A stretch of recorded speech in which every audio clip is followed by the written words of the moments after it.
서울광역방송센터입니다.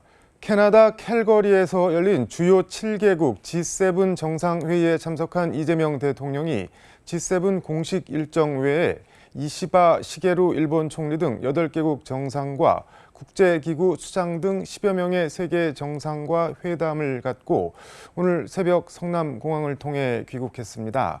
이재명 대통령은 귀국길에 페이스북에 이번 G7 정상회의와 여러 차례의 양자회담은 대한민국 외교의 새로운 도약을 알리는 신호탄이라고 자평했습니다.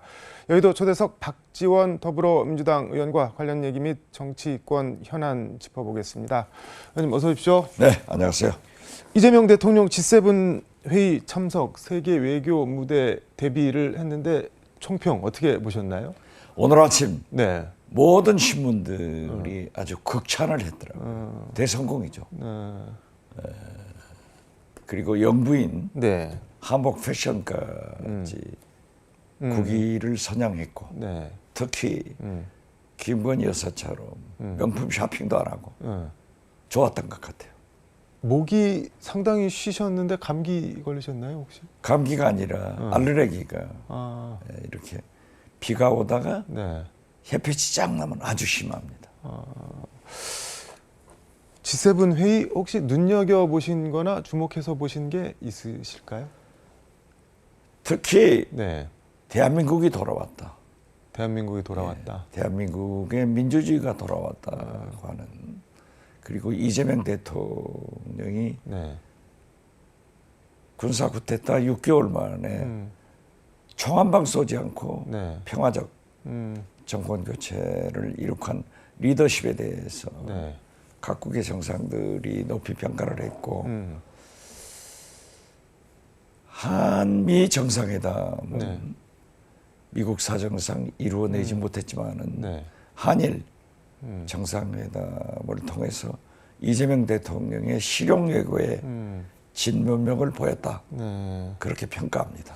실용 외교 말씀을 해주셨는데 이시바 시게루 총리와 회담에서 이재명 대통령이 한일은 앞마당을 같이 쓰는 관계다 그러면서 셔틀 외교를 반드시 복원하겠다는 취지로 말씀을 하셨는데 이 셔틀 외교라는 표현은 윤석열 정부에서 쓴 건데 그거를 그대로 가져다 쓰는 거 보고 뭐 전 정권에서 쓴 것도 필요하면은 효용 있어 보이면 가져다 쓰겠다 말씀하신 대로 실용 외교를 표방하는 게 눈에 띄는 것 같던데요.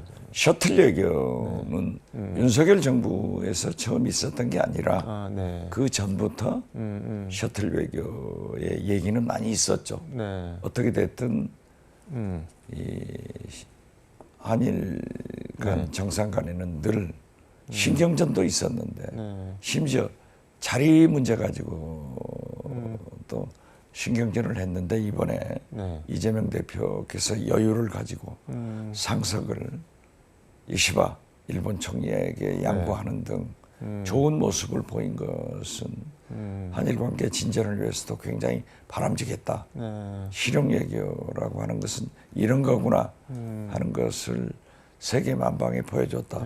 이렇게 생각합니다.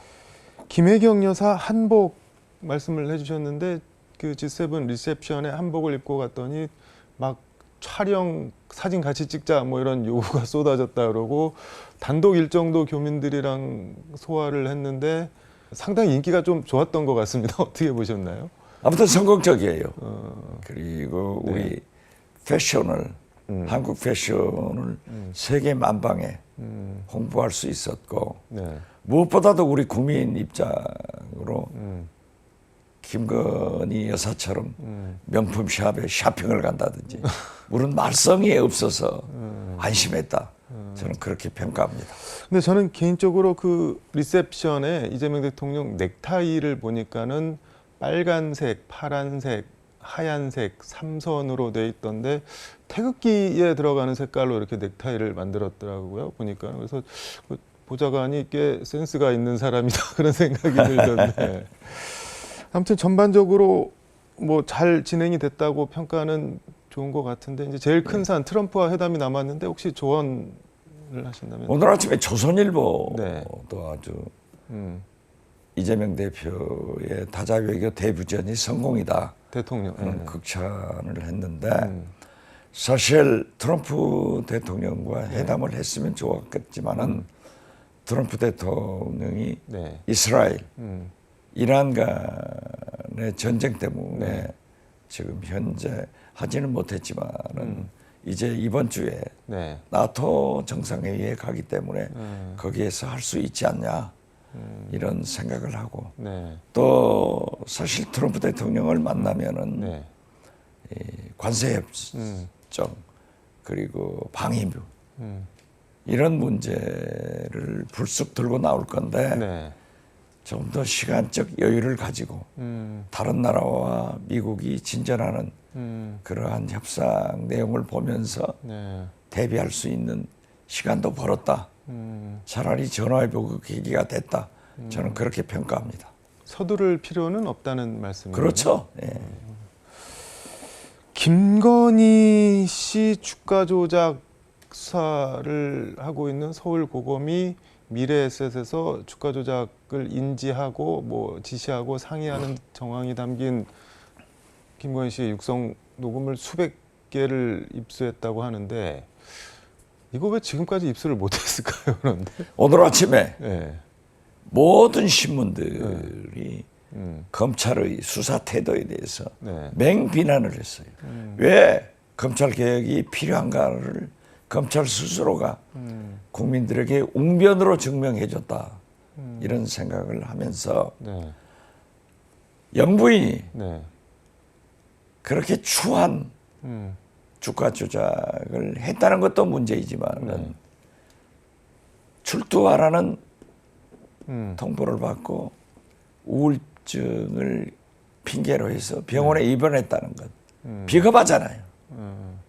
그래서 네. 검찰 수사관 특검이건 철저히 수사를 해서 네. 그 응분의 책임을 물어야 된다. 그리고 검찰은 개혁해야 된다. 이런 것을 더 느꼈습니다.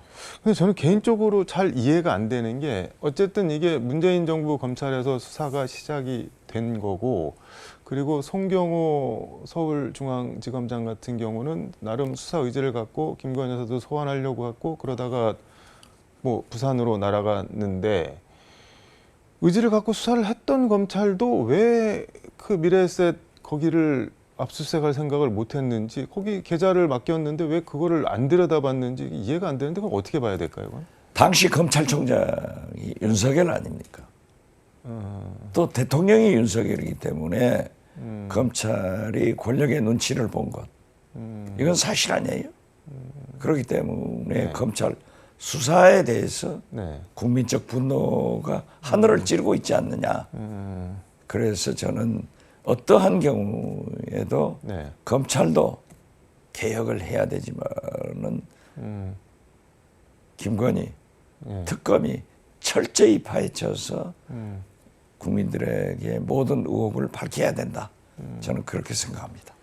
윤석열 전 대통령은 내란 우두머리 혐의 재판받으러 법원 가면서 지지자들이 나와서 뭐 윤석열 이렇게 연호를 하는데 기자들이 따라가면서 뭐 특검 어떻게 생각하시냐 경찰 소환 응할 거냐 물어보는데 지지자들 안 보인다고 비키라고 이렇게 밀고 그러던데 그거 어떻게 보셨어요? 그분의 아나무 인적 태도는 변함이 없더라고요. 아직도 자기는 현직 대통령으로 권력을 가지고 있는 사람으로 착각하는데 그는 내란 우두머리라는 것을 자각해야 됩니다. 근데 저는 잘 이해가 안 되는 게 일부러 그러는 건지 아니면은 진짜로 뭐 마음이 그래서 그런 건지 막 항상 웃는 얼굴이고 이렇게 만면에 미소 띄고 다니고 그러는데 그거는 어떻게 이해를 해야 될까요? 일부러 여유를 보이는 척 하겠지만은 보십시오. 네. 김건희 여사도 다가오니까 우울증 징병하고 병원에 입원하잖아요. 속이야 홍어 속이겠죠. 홍어 속은 뭐 어떤 속이? 부글부글 썩겠죠.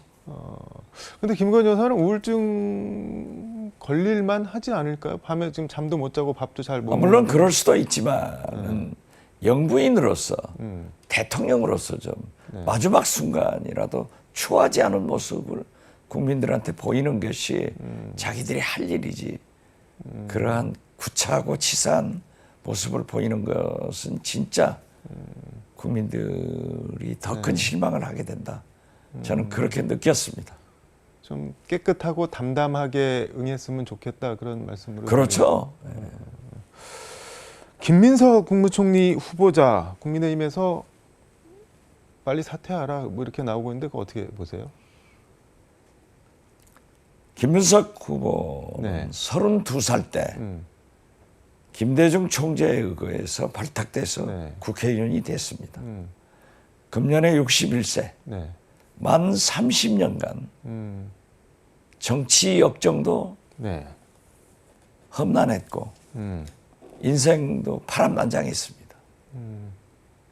그러한 그가 지금 현재 네. 사선 의원, 총리 후보자까지 올라갔는데 네. 신고한 재산이 2억밖에 되지 않는다라고 한다고 하면은 그의 인생 역장이나 정치 파란만장한 것을 네. 우리 국민들이 좀 이해를 해줬으면 좋겠다 하는 생각을 갖고 네. 누구보다도 이재명 대통령의 철학을 네. 잘 공유하고 있는 거기 때문에 있는 분이기 때문에 네. 총리를 하면 잘할 뿐이다. 그래서 여야 공박은 하더라도 네.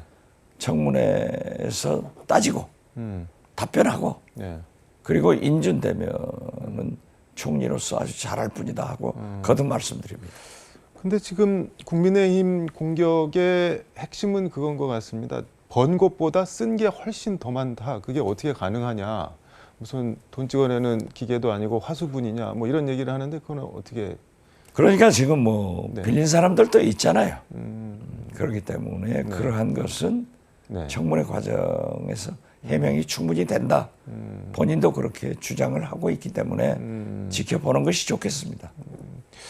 근데 임명을 하면은 부담이 될 거다. 그리고 뭐 다른 국무위원들, 장관들도 총리가 임명 제청을 해야 되는데 본인이 그렇게 상처를 입고 들어가서 그 제대로 공직을 수행할 수 있겠냐 이렇게 좀 우려, 걱정하는 사람도 있는데 그건 어떻게 보세요? 뭐 그런 우려도 있지만은 네. 거듭 말씀드리지만은 30년 네. 정치 역정의 재산 신고 2억이라고 하는 것은 네. 결코 타락한 사람은 아니다. 저는 그렇게 봅니다. 아, 타락한 사람은 아니다. 예. 국민의힘에서는 법사위원장 주면은 외교통상 국방정보위원장 다 주겠다 지금 이렇게 나오는데 그래도 안 주실 거죠?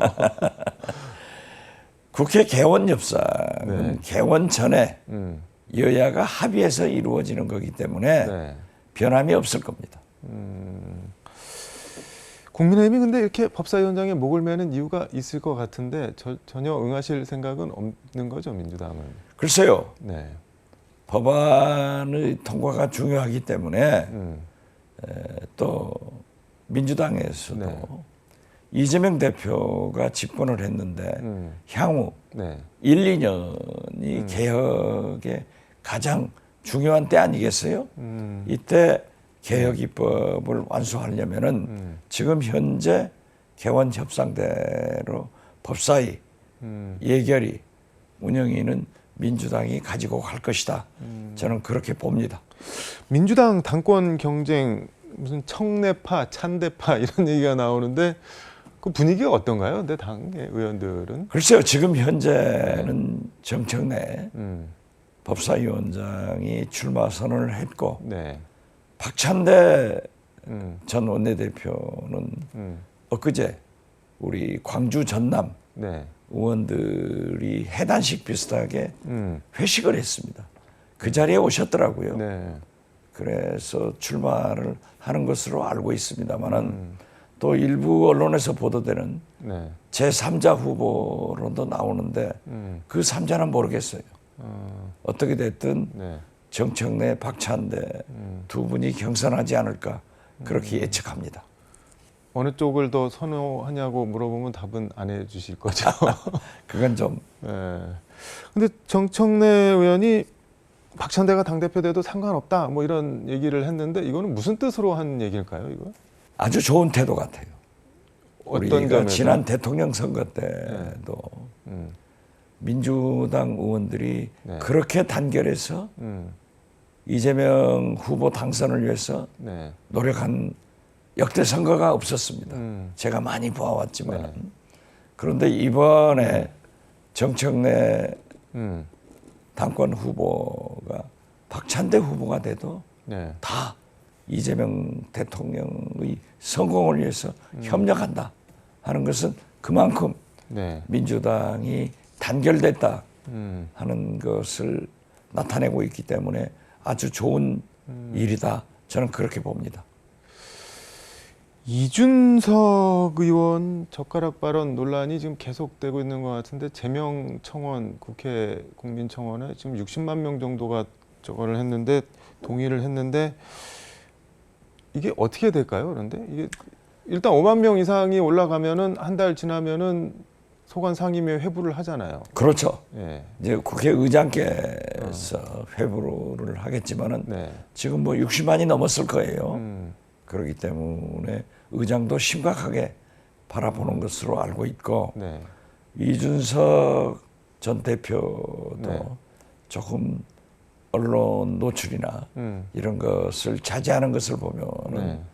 좀 조용한 모드로 처분을 기다리고 있는 것 아닌가 이렇게 생각합니다.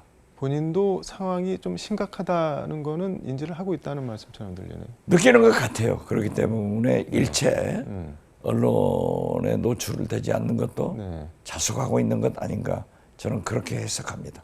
근데 국회의원이 국회에서 제명을 당한 거는 79년에 당시 김영삼 신민당 총재 이후 없었던 일 아닌가요? 이게 그 정도 사안인 건가요?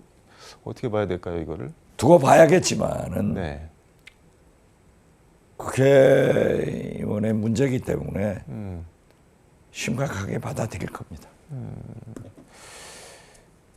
이거는 뭐 나라밖 얘기이긴 한데 앞서 이란 이스라엘 전쟁 얘기했는데 그거 어떻게 보고 계세요? 글쎄요. 네. 트럼프 대통령이나 이스라엘 네타냐후 총리가 굉장히 강경한 사람들 아니에요. 또 거기다가 이란 네. 호메니도 보통이 아니기 때문에 지금 주고받는 네. 그런 공격들이 시작되고 있는데 세계 평화를 위해서 굉장히 불행한 일이죠. 네.